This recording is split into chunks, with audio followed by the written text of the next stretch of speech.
நம்ம வந்து நம்ம அந்த வேதங்களுக்கு இணையாக நம்ம பெருசாக பின்னாடி நம்ம பேசுகிறது வந்து ஆகமங்களை நம்ம சொல்கிறோம். ஆகமத்தில் அப்படி இருக்குன்னு ஆகம சாஸ்திரம் அப்படின்னு சொல்லி சொல்கிறோம். நம்ம எல்லாத்துக்குமே பிரமாணமாக ஆகமத்தில் அப்படி சொல்லியிருக்கு, ஆகமத்தில் அப்படி சொல்லலைன்னு. இப்போ நிறைய வந்து கோயில்களை மையப்படுத்தி பேசினாலும் ஆகமங்களை நான் கேள்விப்பட்டது ஆகமங்கள் வந்து எல்லாத்த பற்றியுமே பேசுது அப்படின்னு. ஆகமங்கள் எல்லாத்த பற்றியுமே டைரக்ஷன் இருக்குது. அப்படி இருக்குதா இல்லையான்னு எனக்கு தெரியல, தெரிஞ்சுக்கிறேன். ஆகமங்கள் வந்து எதை பற்றி பேசுது, அது வந்து எதுக்கான ரூட், எதுக்கான அத்தாரிட்டி அது? அதாவது ஆகமம், இப்போ ஆகமங்கிற வேதத்துக்கு ஆகமஹான்னு பேர் ஜென்ரல். இது பொதுவான ஆகமஹா வேதத்துக்கு ஸ்ருதிஹி வேதா ஆம்னாயா ஆகமா இதெல்லாம் சொன்னால் வேதத்துக்கே பேர். சைவாகமம், பாஞ்சராத்திராகமம், வைகானசாகமம்னு மூணாக பிரிஞ்சிருக்கு.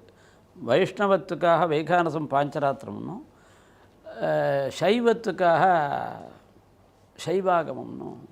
அந்த சைவாகமத்தில் 21 ஆகமம் இருக்குது. அந்த 21 ஆகமம் இருக்குதுன்னு சொல்லி ஸ்காந்த மகாபுராணத்திலே வருது.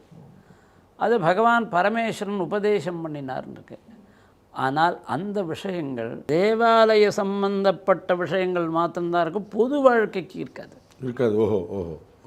ஆனால் ஆகமங்கள் எப்படின்னு கேட்டால் ஒரு தெய்வ கோவிலை எப்படி பண்ணணும், எப்படி பூஜை பண்ணணும், எப்படி அர்ச்சனை பண்ணணும், எப்படி பண்ணக்கூடாது, என்ன பண்ணால் லோகத்துக்கு நல்லது வரும் கெடுதல் வரும், இதை பற்றி சொல்லக்கூடிய கிரந்தங்கள் தான் ஆகமங்கிறது. அது வந்து இந்த சோசியல் லைஃப் பற்றின விஷயங்கள் அதில் எதுலையும் கிடையாது. அதுக்கு ஒன்றும் ஜாஸ்தி இருக்கிறதுக்கு எங்கேயா ஒன்று ரெண்டு அப்போ அங்கங்கே இருக்கலாம்.